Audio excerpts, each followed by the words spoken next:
அன்னை தமிழ் பேரால் உங்கள் அனைவருக்கும் அன்பார்ந்த வணக்கம். மீண்டும் தொல்காப்பியத்தை ஒரு மருத்துவ கண்ணோட்டத்திலே பார்க்கின்ற நிகழ்விலே உங்களை சந்திப்பது மகிழ்ச்சி. ஒரு பாடல் 249வது பாடல், இழிவே இழியவே அசைவே வறுமையென விழிவு இல் கொள்கை அழுகை நான்கே. அடுத்து வருகின்ற பாடல் 250வது பாடல், மூப்பே பிணியே வருத்தம் மேன்மையோடு யாப்புற வந்த இழிவரல் நான்கே. இந்த முதல் பாடலிலே இழிவு என்பது பிறரால் இகழப்படுவதையும், இழவு என்பது இறப்பு அல்லது நிரந்தர பிரிவையும், அசைவு என்பது இயலாமையையும் குறிக்கும். வறுமை என்பது நாம் எல்லோரும் அறிந்தது. மன அழுத்தம் அதாவது ஸ்ட்ரெஸ் அல்லது மனச்சிதைவு டிப்ரெஷன், இவை பாரம்பரியம், சூழல் காரணிகள் போன்றவற்றினால் எமது மூளையின் சுரப்பில் ஏற்படுகின்ற மாற்றங்களின் காரணமாக ஏற்படுகிறது. ஒரு சாதாரண நிலையின் ஒரு விளிம்பில் இருக்கும் ஒருவருக்கு மற்றவர்களுடைய தொடர்ந்த இழிவு பேச்சு அல்லது அன்புக்குரிய ஒருவரின் இறப்பு அல்லது பிரிவு, உடல் சார்ந்த அல்லது உள்ளம் சார்ந்த இயலாத்தன்மை, வறுமை என்பன அவர்களை ஆழ்ந்த மனச்சிதைவுக்கு உள்ளாக்கிவிடும் அபாயத்தை நாம் மறந்துவிடக்கூடாது. அடுத்த பாடலில் வருகின்ற மூப்பு என்பது முதுமையையும், பிணி என்பது சல்லரோகம் அதாவது டயபிட்டிஸ், காசநோய் அல்லது சயரோகம் என்பது டியூபர்குலோசிஸ் அல்லது டிவி, அல்லது கேன்சர் புற்றுநோய் போன்ற பல நீண்டகால நோய்களை குறிக்கும்.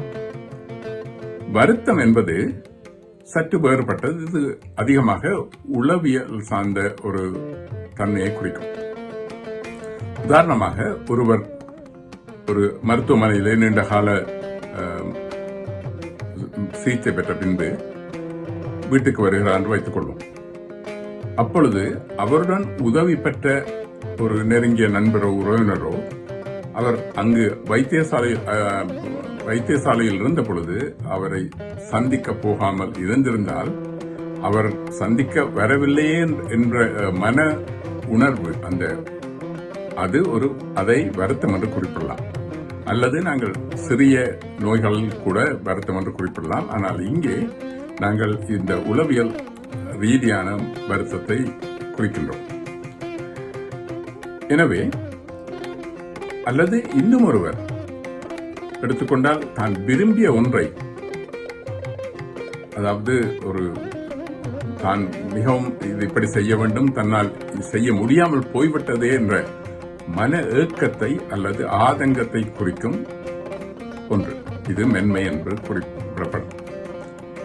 எனவே இவை எல்லாம் கூட எங்களுக்கு ஒரு மனச்சிதைவை அல்லது மன அழுத்தத்தை உண்டாக்கக்கூடியவை. ஆகவே இவற்றையெல்லாம் நாம் உணர்ந்து செயல்படும் போது நாங்கள் மற்றவர்களுக்கு உதவக்கூடியதாக இருக்கும். குறிப்பாக ஏதாவது நோயினால் பாதிக்கப்பட்டவர்களை நாங்கள் பராமரிப்பவர்களாக இருந்தால், எங்களுக்கு இவற்றை நாங்கள் உணர்ந்து கொள்வதன் மூலம் அவர்களை பராமரிப்பதற்கு, அன்போடு பராமரிப்பதற்கு, அவருடைய மனச்சுமை இறக்குவதற்கு எங்களுக்கு உதவியாக இருக்கும். இதை நான் 2 நூல்களை பற்றி இங்கு நான் இதுவரை குறிப்பிட்டிருந்தேன். அதாவது, ஒன்று திருக்குறள், 2வது தொல்காப்பியம்.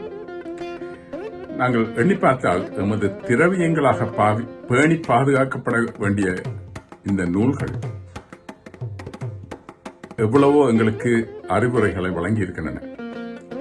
எனவே இவற்றிலே சிலவற்றை நான் தெரிந்து எமது நோய்களை பற்றியும், அவற்றின் காரணிகள் பற்றியும், அவற்றிற்கான தீர்வுக்கான வாய்ப்புகள் பற்றியும் எனது அறிவு கட்டிய தகவல்களை உங்களுடன் பகிர்ந்துள்ளேன். இவை பயனுள்ளதாக அமைந்தால் மகிழ்ச்சி. எமது மொழியின் சிறப்புக்கும் பண்பாட்டின் வளர்ச்சிக்கும் அடித்தளமாக அமைந்துள்ளவை இந்த தொல்காப்பியம், திருக்குறள் போன்ற அரிய நூல்கள்.